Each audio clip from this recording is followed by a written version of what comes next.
Assalamualaikum warahmatullahi wabarakatuh.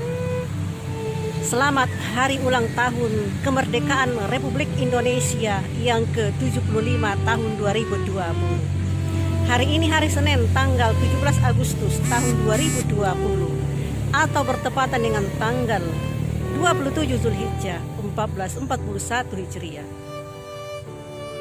Berdasarkan moral agama, kemanusiaan dan kemajemukan, bahwa Indonesia adalah milik bersama. Indonesia adalah panggung bersama. Maka tidak mentolerir tindakan-tindakan intoleransi, tindakan-tindakan kekerasan, anarkisme, serta pemaksaan kehendak di antara sesama warga.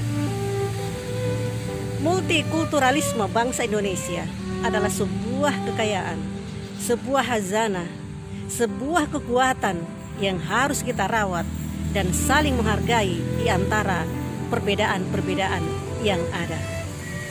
Bersama kita, Indonesia. Para pemirsa yang budiman, sesungguhnya kemerdekaan itu ialah hak segala bangsa. Dan kemerdekaan kolektif bangsa Indonesia adalah kemerdekaan jiwa raga. Artinya, setiap warga memiliki hak yang sama, mempunyai hak yang sama untuk mendapatkan keadilan, kesejahteraan, kemakmuran, serta hak-hak konstitusi. Maka tidak dibenarkan di antara kita untuk saling menciderai, saling menodai, dan saling menafikan di antara hak-hak yang melekat pada setiap individu warga negara.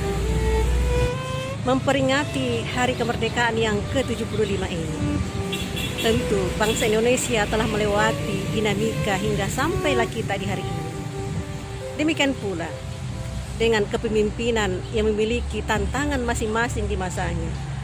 Dan rakyat pun belajar untuk proses pematangan berdemokrasi, di mana Indonesia adalah bangsa yang besar dengan keanekaragaman budaya, ras, suku, bahasa, agama. Dan inilah merupakan sebuah kekuatan, sebuah modal sosial yang harus kita rawat baik-baik untuk menjaga keadaban bangsa kita. Para pemirsa yang budiman, negara Indonesia adalah negara kesatuan yang berbasis pada nilai-nilai Bhinneka Tunggal Ika. Maka setiap warga harus saling hidup berdampingan, saling menghargai, berlomba dalam kebaikan, tolong menolong, dan setiap warga memiliki hak konstitusi yang sama untuk menyatakan pendapat, berkumpul dan berserikat, sepanjang itu tidak mengurangi hak-hak orang lain. Kemudian negara kita yang berdasar kepada Pancasila, dengan sila pertama adalah ketuhanan yang Maha Esa, di mana ketuhanan yang Maha Esa adalah spektrum bagi sila-sila yang lain. Ketuhanan adalah tauhid, di mana tauhid adalah spektrum bagi kehidupan individu, bermasyarakat, berbangsa dan bernegara. Sehingga nilai-nilai tauhid tersebut akan mengejawantah dalam kehidupan keindonesiaan kita yang berkeadilan sosial. Para pemirsa yang budiman, sekedar kita menengok sejarah para founding fathers yang telah meletakkan dasar negara, yang telah merumuskan dan memutuskan Pancasila sebagai dasar negara kita, sebagai pijakan yang kokoh untuk merekatkan seluruh komponen bangsa, di mana ketuhanan yang Maha Esa merupakan nilai-nilai primordial di dalam berbangsa dan bernegara, yang sesungguhnya syariat Islam itu sendiri. Dan inilah yang merupakan pemikiran yang cemerlang, pemikiran yang brilian, bukan sekedar kompromistis, bukan mengalah, tetapi memang keputusan ini adalah keputusan yang tepat, di mana ketika kita berbicara masalah ketuhanan adalah kita berbicara masalah tauhid yang merupakan pokok daripada ajaran Islam. Tauhid meliputi seluruh dimensi syariat dalam arti bahwa merupakan implementasi dari makna ad-din. Tauhid adalah meliputi syariat Islam secara jurisprudens atau fikih atau Islamic law atau Islamic infraction. Sehingga dengan nilai-nilai tauhid itu akan menjadi spektrum di dalam membangun peradaban bangsa, di dalam membangun tata kelola negara kita, yaitu Indonesia. Pemirsa yang budiman, mari kita renungi peran-peran besar para ulama, peran-peran strategis para kiai dan santrinya, peran-peran besar umat Islam dalam mengusir penjajah Belanda dan Jepang saat itu yang sekian abad menjajah Indonesia. Demikian juga peran-peran besar umat Islam, peran-peran besar tokoh-tokoh Islam saat jelang proklamasi kemerdekaan dengan terlibat dalam perumusan dasar negara dan undang-undang dasar, sehingga lahirlah rumusan Pancasila yang kita kenal hari ini. Dan itu merupakan kontribusi terbesar umat Islam terhadap negara ini. Merupakan pemikiran-pemikiran yang cemerlang dan brilian dari para tokoh founding fathers umat Islam saat itu. Oleh karena itu, mari kita kawal kemerdekaan ini. Kita selaku umat Islam, mari kita mengisi kemerdekaan dengan pelibatan diri dalam memberikan kontribusi produktif kepada negara ini, baik secara kultural maupun secara struktural, dengan tetap mengusung nilai-nilai rahmat bagi sekalian alam.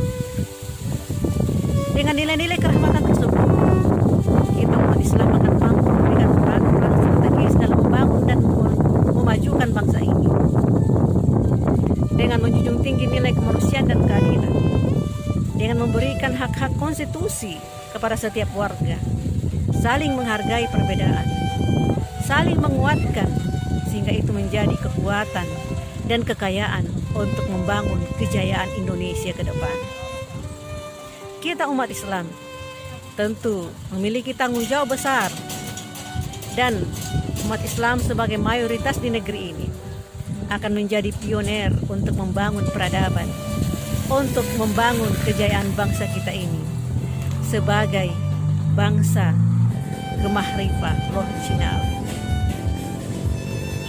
Para pemirsa yang budiman, umat Islam selaku komponen terbesar di negeri ini hendaknya menjadi pengarah untuk membangun masyarakat yang berkeadaban dengan membangun nilai-nilai keberagamaan yang wasatiyah atau moderasi beragama.